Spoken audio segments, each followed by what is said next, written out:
कि हम केवल 14 अप्रैल को ही क्यों निकलते हैं। जब हमारे युवा की खूबसूरत दिखने पर मूंछ रखने मात्र पर हत्या हो जाती है तब हम कहाँ चले जाते हैं। जब हमारी बहन बेटी का सामूहिक बलात्कार होता है तब हम कहाँ चले जाते हैं। हम दूसरे के बाप को बाप कह रहे हैं, अपने बाप को पहचान नहीं रहे। तो हमारा जो अपना धम्म, बुद्ध का धम्म बाबा साहब देकर गए, उसमें घर वापसी कीजिए।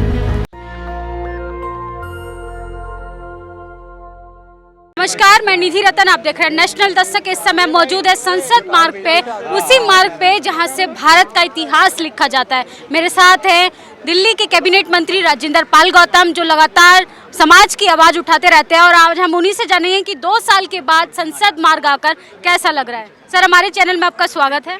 बहुत बहुत धन्यवाद। सर, कैसा लग रहा है 2 साल के लॉकडाउन के बाद आपका समाज एकजुट हुआ है, कैसा लग रहा है? बहुत अच्छा लग रहा है, लेकिन साथ में एक चीज़ को देख के बुरा लग रहा है कि हम केवल 14 अप्रैल को ही क्यों निकलते हैं।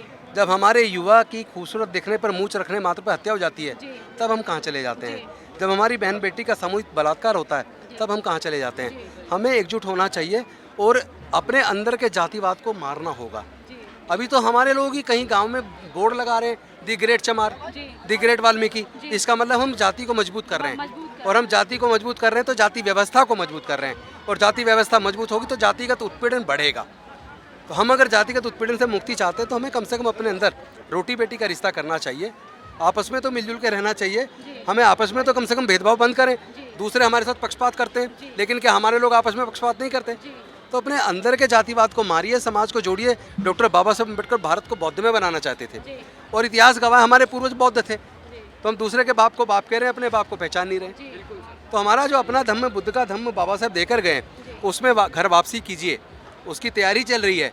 आने वाले 2025 में अशोक विजयदशमी को 10 करोड़ लोग अपने बुजुर्गों की सांस्कृतिक विरासत में घर वापसी करेंगे। मैं आह्वान करता हूँ सब लोग उससे जुड़िए, और आप एकजुट होंगे तो आपका गौरव बढ़ेगा, आपका उत्पीड़न खत्म हो जाएगा। लेकिन सर, आप कह रहे हैं कि रोटी बेटी का संबंध करना पड़ेगा, युवाओं को तमाम उन मुद्दों पे बोलना पड़ेगा जो मूंछ रखने पे मार दिया जाता है इस तरीके से। लेकिन वो कैसे हो पाएगा? क्योंकि सरकार, मीडिया तो मूर्ति पे माला चढ़ा रही है, लेकिन आपके विचारों पर तो ताला लगा रही है। मीडिया जो चाहे करे, वो सरकारों का काम है।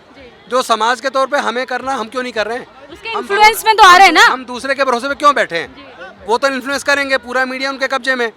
तो अगर आपको इन्फ्लुएंस ही हो जाना है तो फिर दोष किसको दे रहे हो? दोष देने की बजाय अपने आप को तैयार करिए। ये लड़ाई हमारी, हमें लड़नी होगी। ये कोई दूसरा आकर नहीं लड़ेगा। डॉक्टर बाबा साहब अम्बेडकर दोबारा पैदा होने वाले नहीं है। मान्यवर कांसीराम साहब दोबारा पैदा होने वाले नहीं है। अब हमें बाबा साहब अम्बेडकर बनना पड़ेगा, हमें कांसीराम बनना पड़ेगा। हमें अपनी लड़ाई खुद अपने समाज के दम पर एकजुट होकर लड़नी पड़ेगी। लेकिन सर, आपने बोला कि 14 अप्रैल पे हम सिर्फ जय भीम बाबा साहब का नारेबाजी करने से कुछ नहीं होगा। लेकिन राजस्थान का जिस तरीके से अभी मेघवाल जी के साथ हुआ, मूंछ रखने पे, जितेंद्र मेघवाल के साथ हुआ, उनको मार दिया जाता है मूंछ रखने पे, तमाम ऐसे भी मुद्दे हैं जो हमारे सामने नहीं आ पाते। ये पूछना चाहता हूँ, जो हमारे बाबा साहब के दिए आशीर्वाद से लोग संसद के अंदर, विधानसभाओं के अंदर जीत के जाते हैं, वो फिर वहाँ समाज को रिप्रेजेंट तो कर नहीं रहे। ये रिप्रेजेंटेशन है, रिजर्वेशन नहीं है। उनको समाज को रिप्रेजेंट करना चाहिए, समाज के मुद्दों को मजबूती से उठाना चाहिए, समाज के हक अधिकार की लड़ाई को लड़ना चाहिए। वो नहीं लड़ रहे तो ऐसे लोग को जिताते क्यों हो? ऐसे लोगों को बाहर का रास्ता दिखाइए। लेकिन आप कह रहे हैं कि घर वापसी करनी पड़ेगी। लोग कहते हैं कि बुद्धिज्म के थ्रू लोग एजेंडा चला रहे हैं, इस पर आप क्या कहेंगे? देखिए, ऐसा है, कुछ लोग हैं जो अपनी मतलब जो स्वयंभू नेता बने हुए हैं, वो संगठनों में 30-30 साल से अध्यक्ष बने हुए हैं। वो चाहते नहीं बदलाव हो, चाहते नहीं तरक्की हो, वो चाहते नहीं समाज एकजुट हो। वो सब अपने अपने छोटे छोटे संगठन बना के चला रहे हैं। वो इस तरह की बात करते हैं। अगर उनमें थोड़ी भी संवेदना है समाज के प्रति, अगर वो बाबा साहब के सच्चे सिपाही हैं, अपने संगठन चलाते हुए कम से कम मिनिमम कॉमन प्रोग्राम बना के जो सामाजिक मुद्दों पर तो एकजुट हो जाएं, सामाजिक मुद्दों पर तो साथ मिल के लड़ लें। आप अपना संगठन चलाइए। हम ये नहीं कह रहे कि सारे संगठन खत्म कर दो, क्योंकि वो शायद संभव नहीं है, अभी वो समय नहीं आया है। लेकिन अपने संगठन चलाते हुए सामाजिक मुद्दों पे तो एकजुट होकर लड़ सकते हैं। वो कैसे होगा सर? अभी आज यहाँ पर जो लोग आए हैं वही मंदिर के और वही नवरात्रि कर रहे हैं, कैसे चेंज आएगा? देखिए, आप अच्छी तरह जानते हैं, धीरे धीरे लोगों को समझ आ रही है कि हमारा विकास मंदिरों में नहीं है, हमारा विकास विश्वविद्यालयों में, स्कूलों में है। और वो हमारे युवा आप समझने लगे। सोशल मीडिया से भी बात जारी है और धीरे धीरे लोग बात समझ आ रही है। टाइम लग रहा है, टाइम लगेगा। 3500 साल की गुलामी है ये। इसको तोड़ने में बाबा साहब ने पूरा जीवन लगाया है, कांसीराम साहब ने लगाया है, अब हम लोग भी बहुत सारे लोग मिलकर लगा रहे हैं। तो ये भेजा नहीं जाएगा, बेकार नहीं जाएगा। इसमें सफलता मिलेगी। आप हौसला रखिए, हौसला मत खोइए, धैर्य रखिए, धैर्य को अपनी ताकत बनाइए। आपने 10 करोड़ लोगों को बौद्ध बनाने का जो संकल्प लिया है वो कहाँ तक पहुँचा? वो तेज गति से चल रहा है, वो सतत प्रयास चल रहा है। 2025 तक आते आते वो एक बहुत बड़ा आंदोलन बन जाएगा और आप अपनी आंखों से देखेंगे भी और उसको कवर भी करेंगे। हर बार सर नए दर्शक हमसे जुड़ते हैं, वो आपके जय भीम मिशन से कैसे जुड़ सकते हैं? जय भीम मिशन से जुड़ने के लिए एक मिस कॉल नंबर है 8800662528। आप उसके द्वारा मिस कॉल करके उस पर आपको टेक्स्ट मैसेज आता है, उस टेक्स्ट मैसेज पे एक लिंक होता है, उसे खोल के उस फॉर्म को भर के सबमिट करके भी जुड़ सकते हैं। आप www.missionjaybhim.org करके और उस पर हमारी जो वेबसाइट है उसके द्वारा भी जुड़ सकते हैं। एक आखिरी बात, हमारे दर्शकों को क्या कहना चाहेंगे उन तमाम लोगों को जो दर दर भटक रहे हैं लेकिन एकजुट होने की ज़रूरत है उनको?